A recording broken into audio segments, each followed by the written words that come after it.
एक लेटर आया है, या तो वो आ सकता था लंदन से, या क्या कहाँ से आ सकता था, क्लिफ्टन से। ठीक है, लेटर में जो रह गया वो सिर्फ ओएन रह गया। ओके, तो एक बात समझो, उसने पूछा है फाइंड द प्रोबेबिलिटी, ओएन बचा है कि वो लेटर जो है वो लंदन से आया है ना। तो ये अब समझना पड़ेगा कि कौन सी प्रोबेबिलिटी है। तो आप एक बात देखो, या तो लंदन से आया है या क्लिफ्टन से आया है, और उसमें ऑन क्या है, कॉमन है। ऑन के लिए पूछ रहा है प्रोवाइडेड दिस वाला, तो इसका मतलब कहीं ना कहीं बेस थ्योरम लग रही है।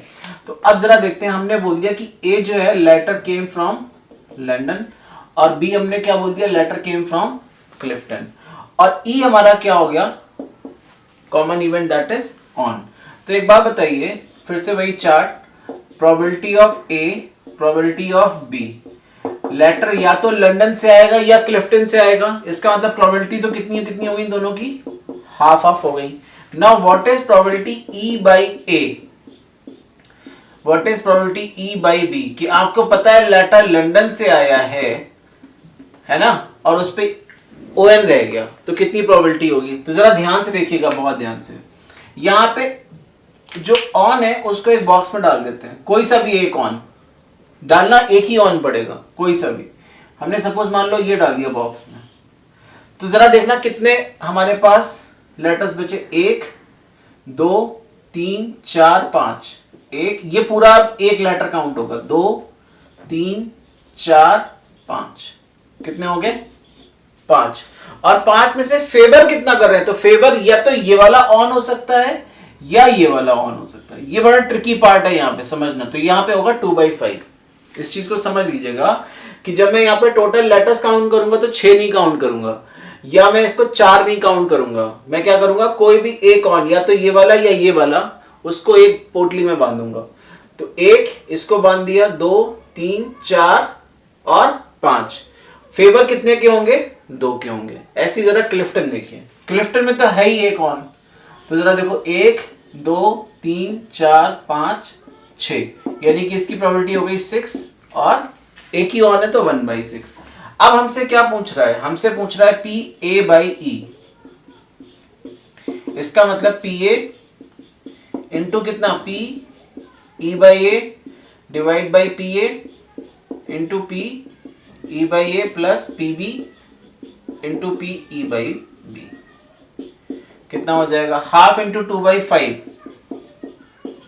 Whole upon half into 2/5 plus half into 1/6, कितना आ जाएगा यहां से, ये 2 और 2 कैंसिल, ये 2 और 2 कैंसिल, तो ऊपर हो गया हमारा 1/5, नीचे हमारा कितना हो जाएगा, 6 2 12 60, तो ये हो गया 12 प्लस 12 5 तो ये हो गया 1/5 होल डिवाइड बाई 17 अपॉन 60, तो 1/5 इंटू 60 अपॉन 17, तो ये आंसर आ गया 12/17। और अगर हमसे पूछता find the probability that letter came from Clifton, तो B बाई ई, ये हम ऐसे भी निकाल सकते हैं, 1 minus P A by E, कितना हो जाएगा, 1 माइनस 12/17, तो कितना हो जाएगा 5/17। या आप पूरा प्रोसेस लगाते तो क्या होता, ये वाला पार्ट न्यूमरेटर में रहता, इन दोनों का सम डिनोमिनेटर में रहता, है ना। तो कैसे भी कर सकते हैं। समझ में आ गई ये बात। एक क्वेश्चन है, कर लेना अपने आप, टाटा नगर और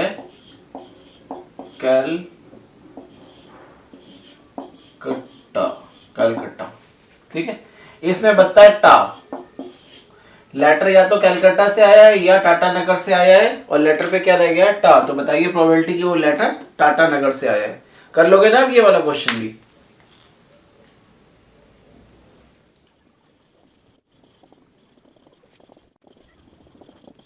ये देखिए क्वेश्चन बहुत इजी सा है वैसे। बट जिस साल आया था काफी परेशान करके गया बच्चों को। ए एंड बी तो दो इवेंट्स हैं, कैसी हैं, इंडिपेंडेंट हैं। आपको probability of A bar intersection B 2/15 और P A intersection B bar कितना दे रखा है 1/6। तो आपको बताना है probability of A and probability of B. बताइए कौन कौन कर पाएगा। ये आया था 2015 में। इसको वैसे जानते हो, अगर हो सकता है अभी ये लैंग्वेज में लिख के आ जाएगा, तो ये इसको क्या पढ़ते हैं, probability of not A but B. इसको क्या पढ़ते हैं, probability of A but not B. ऐसे भी लिख के आ सकता है। तो आपको बताना है प्रोबेबिलिटी ऑफ ए और प्रोबेबिलिटी ऑफ बी कितनी होगी। फटाफट करिए। ये जो क्वेश्चन है ना पूरा प्योर अलजेब्रा बेस्ड क्वेश्चन है, ठीक है। जरा देखिए, P A bar B is equal to कितना 2/15। अच्छा एक बात तो क्लियर है कि अगर A and B are independent है तो ए बार एंड बी भी इंडिपेंडेंट होंगे। तो हम वो वाली प्रॉपर्टी लगा सकते हैं यहाँ पे, क्या कि P A bar into P B कितना हो गया ये 2/15। और पी ए बार को क्या ले सकते हैं 1 minus P A into P B कितना आ गया ये 2/15। अभी इसको यहीं पे रख रहे हैं।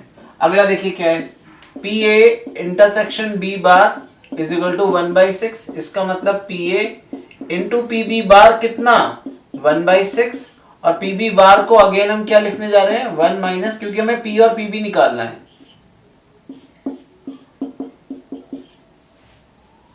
ठीक है, अब जरा देखो यहां पे ऊपर ही कर लेते हैं, P A minus P A P B, इसकी वैल्यू 1/6 और यहां पे देखिए P B minus P A P B, इसकी वैल्यू 2/15। ये इक्वेशन 1, ये इक्वेशन 2। अच्छा एक चीज तो लग रही है कि पी ए और पी बी दोनों जगह आ रहा है, तो हम पी ए पी बी जो मल्टीप्लाई का है वो सेक्शन कैंसिल कर सकते हैं अगर हम 1 2 को ऐड कर दें। लेकिन मैं तुम्हें ये सजेस्ट करूंगा, इन सब तिकड़ों में पढ़ने से अच्छा है कि आप पी ए को ले लो x, तो थोड़ा साफ दिखाई पड़ना शुरू हो जाएगा, और पी बी को ले लो y।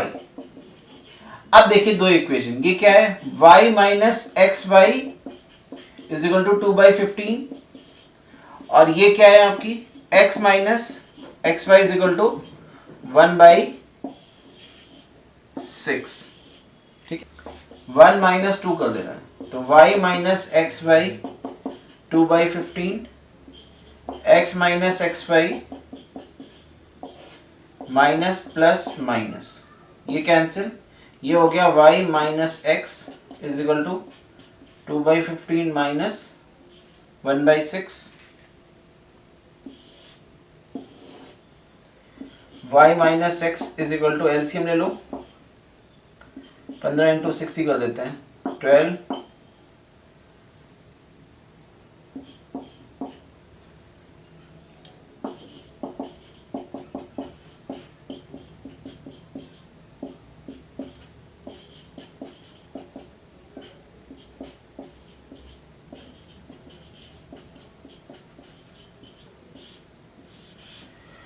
ठीक है। x minus y is equal to 1/30। अब तुम देखो एक इक्वेशन ये, एक इक्वेशन ये, कोई सा भी यूज कर सकते हो, लेकिन एक बात तो श्योर है, आप सब्स्टिट्यूशन मेथड लगाओगे तभी तुम्हारा एक इक्वेशन x या y में जाके एक सिंगल वेरिएबल में कन्वर्ट होगा। तो मैंने यहां से निकाल लिया x इज इक्वल टू कितना y प्लस 1/30 और इस x की वैल्यू को मैं इक्वेशन नंबर 2 में सब्स्टिट्यूट कर रहा हूं। फ्रॉम इक्वेशन नंबर 2 डाल दीजिए, इसमें भी डाल सकते थे, इसमें एक ही जगह डालना पड़ेगा। ठीक है, इक्वेशन 1 में डाल देते हैं, एक ही जगह डालना पड़ेगा। देखिए y माइनस x की वैल्यू सब्स्टिट्यूट कर रहे हैं, कितनी है y प्लस 1/30 और इनटू कितना y is equal to 2/15, y minus 30y plus 1 upon 30 और into y is equal to 2/15। ठीक है, और अब इसका एलसीएम ले लेते हैं, तो कितना आएगा एलसीएम 30, ये हो जाएगा यहाँ पे कितना 30y माइनस ये मल्टीप्लाई हो जाएगा y अंदर minus 30y² minus y is equal to 2/15 15 15 टू ज़ा तो ये हो जाएगा 30y minus 30y square minus ये y 30y और माइनस y यहाँ पे कर दे रहे हैं कितना 29y और इज इक्वल टू 2 टू ज़ा कितना हो गया 4, इसको दर ले जाओ तो ये आ जाएगा 30y स्क्वायर माइनस 29y और प्लस का 4 इक्वल टू 0। तो ये बनी आपकी क्वाड्रेटिक और यहाँ से y की कितनी वैल्यूज निकलेंगी 2, वो y की 2 वैल्यूज जब यहाँ डालोगे तो x की भी कितनी वैल्यूज निकलेंगी 2। समझ में आई ये बात? चलो यहाँ कर देते हैं। तो ये आ गया आपका 30y square minus 24y minus 5y plus 4 equal to 0। यहाँ से कॉमन आ गया 6y 5y minus 4 minus 1 common 5y minus 4 equal to 0 5y minus 4 और 6y minus 1 equal to 0 5y minus 4 equal to 0 और 6y माइनस 1 इक्वल टू 0 तो y is equal to 4 upon 5 और y is equal to 1/6 और y की value डालेंगे हम equation number 3 में तो x माइनस 1/30 तो x की वैल्यू आ गई 4/5 प्लस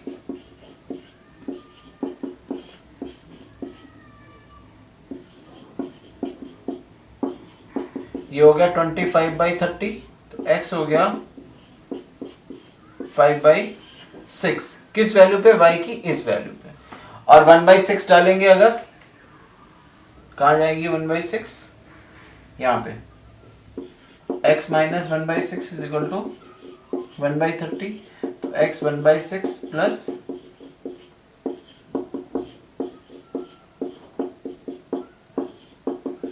6/30 तो x हो जाएगा 1/, तो एक ये पेयर आ गया एक ये पेयर आ गया। बताओ भाई समझ में आ गई ये बात? ये 1/5 है बेटा।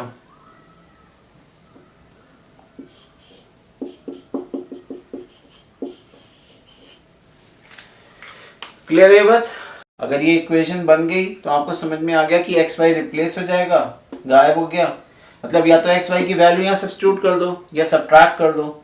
एक्स और वाई में एक इक्वेशन बनेगी तो एक्स की value in terms of y निकाल के सब्स्टिट्यूशन मेथड लगा दो तो फिर क्वाड्रेटिक बन जाती है। क्वेश्चन सुनना बेटा बहुत ध्यान से। In a test an examinee either guesses or copies और नोज द आंसर। ठीक है, एक एग्जामिनी है वो क्या कर रहा है, ईदर गेसेस या तो क्या कर रहा है गेस, ठीक है, और copies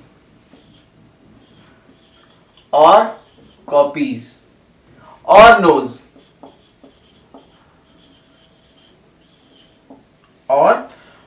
the answer to a multiple choice question with 4 choices. ठीक है, या तो गेस कर रहा है बच्चा या कॉपी कर रहा है या उसको आंसर पता है।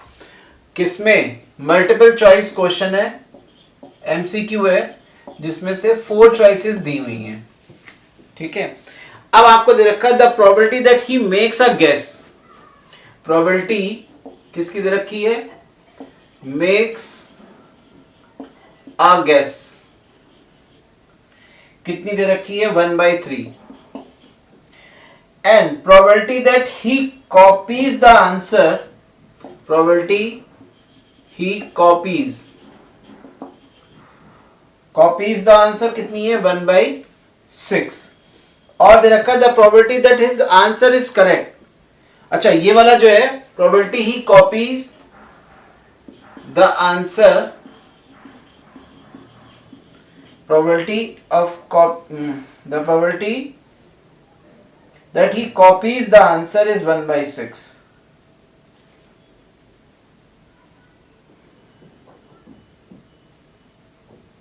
बस यही था, सही था। प्रोबेबिलिटी कॉपीज द आंसर कितना 1/6। क्या पूछ रहा है? The probability that his answer is correct,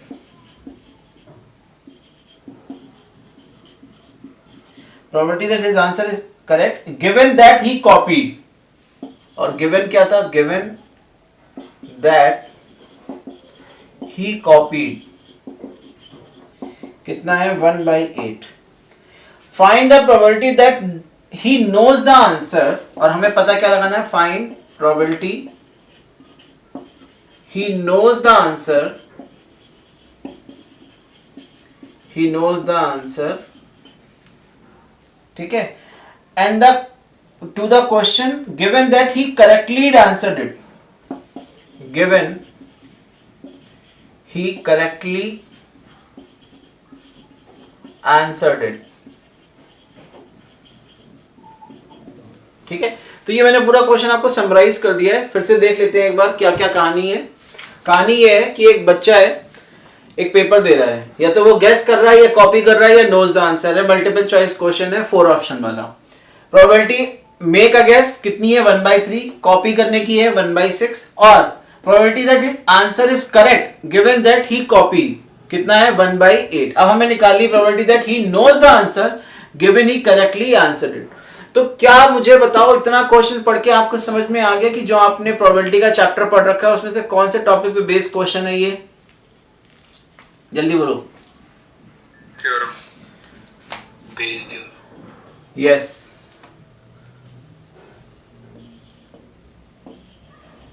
Bayes theorem पे बेस्ड क्वेश्चन है। तो इसका मतलब बेस थ्योरम पे बेस्ड तो है, तो कितनी चीजें हैं बेस थ्योरम में? 3 चीजें हैं। तो हम इसके नाम भी ऐसे ही कर दे रहे हैं कि G क्या लिख दे रहे हैं? गैसेस। C क्या लिख दे रहे हैं? कॉपीज। और K क्या लिख दे रहे हैं? नोज। और तीनों में कॉमन चीज क्या है वो हमको लास्ट स्टेटमेंट से भी पता चल रहा है। नोज तो आ गया करेक्टली आंसर्ड, ठीक है, ये चीज कॉमन है। इसका मतलब E क्या है? करेक्ट आंसर, ठीक है। अब बताओ मुझे, अच्छा निकालना क्या है वो तो समझ में आ गया। यहां से अगर ये नोटेशंस लिख ली तो हमें समझ में आ गया कि हमें क्या निकालना है। Probability that he knows the answer, इसका मतलब K निकालना है। Given that he correctly answer, PK/E निकालना है। तो एक बात तो क्लियर है कि अगर आप समझोगे तो चार्ट में क्या क्या चीजें हैं। चार्ट में है PG, चार्ट में है PC। ये सबसे बेहतरीन तरीका है जब हम इस तरीके से बॉक्स बना लेते हैं, तो हमें पता चल जाता है कि हमें लिखना क्या क्या है। E/G, E/C और E/K।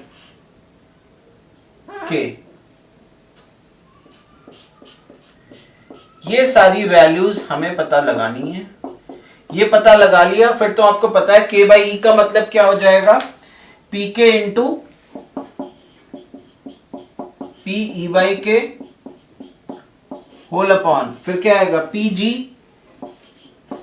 PE/G plus PK PE/K PC PE/C।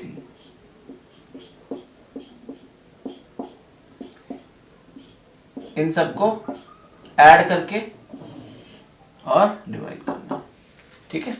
तो उससे पहले तो आपको ये सारी चीजें पता होनी चाहिए। तो बताओ इसमें से जो गिवन है वो देख लेते हैं पहले, क्या क्या गिवन है जरा देखिए। इसमें कोई कंडीशन तो है नहीं।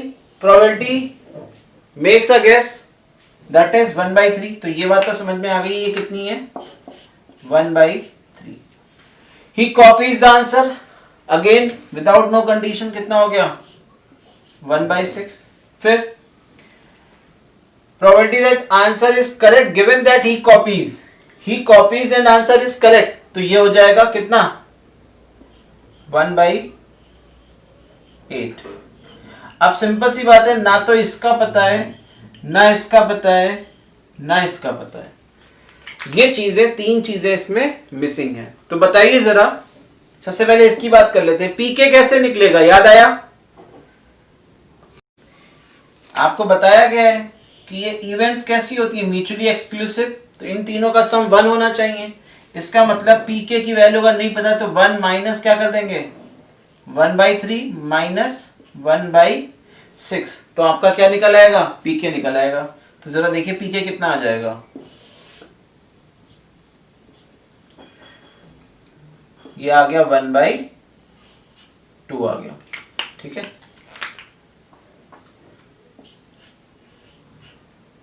ये आ गया 1/2।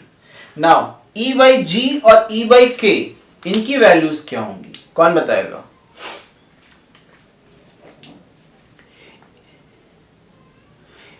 यस, E बाई जी तो 1/4, कैसे? क्योंकि टोटल ऑप्शन कितने हैं, 4, उसमें से एक गैस मारेगा, तो कितना हो गया 1/4। और E बाई के,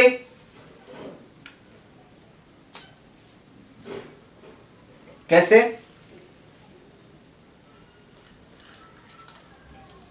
अच्छा, E बाई के मतलब ही नोज द आंसर, लेकिन क्वेश्चन तो ये ना, he knows the answer given he correctly answered it, तो इसका मतलब क्या हुआ, कंडीशन प्रोबेबिलिटी हुई, 4 ऑप्शन थे, 4 में से एक चूज करा, सैंपल स्पेस रिड्यूस हो गया 1 में, और वही आंसर टिक करके आएगा, तो इस तरीके से ये 1/1 आता है ना। और वैसे अगर आप सोच रहे हो कि अगर उसको पता है तो उसकी प्रोबेबिलिटी 1 ही होगी, तो वो तुम्हारी मर्जी है, लेकिन मैं तो कंडीशन प्रोबेबिलिटी जो बोला जा रहा है, ई बाई के का जो मीनिंग है उसके अकॉर्डिंग, कि ई बाई के का मतलब क्या है, सैंपल स्पेस का रिड्यूस होना। तो 4 ऑप्शन थे, मान लो ए बी सी डी, उसमें अगर सी ऑप्शन है मतलब सैंपल स्पेस रिड्यूस हो गया 1 में, और यही हमारा फेवरेबल केस होगा, इसलिए ये 1/1 बनता है जाके। तो अब आपका चार्ट कंप्लीट हो गया, अब वैल्यूज डालनी है, तो कितना आ जाएगा, 1/2 × 1 न्यूमरेटर में आ जाएगा, और डिनोमिनेटर में 1/3 × 1/4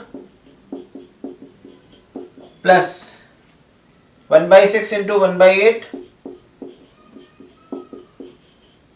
प्लस 1/2 × 1,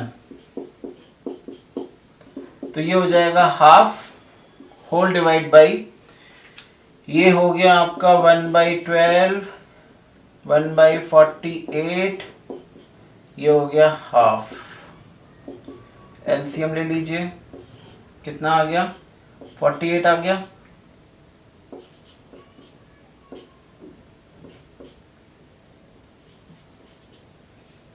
तो ये आ गया आपका 1/2 × 48 न्यूमरेटर में जाएगा, 24, 28, 29। और ये 1 से ज्यादा कैसे हो गई, ओहो सॉरी, हाँ, ये 2 से कैंसिल, तो कितना आ गया 24/29। समझ में आ गई बात बेटा?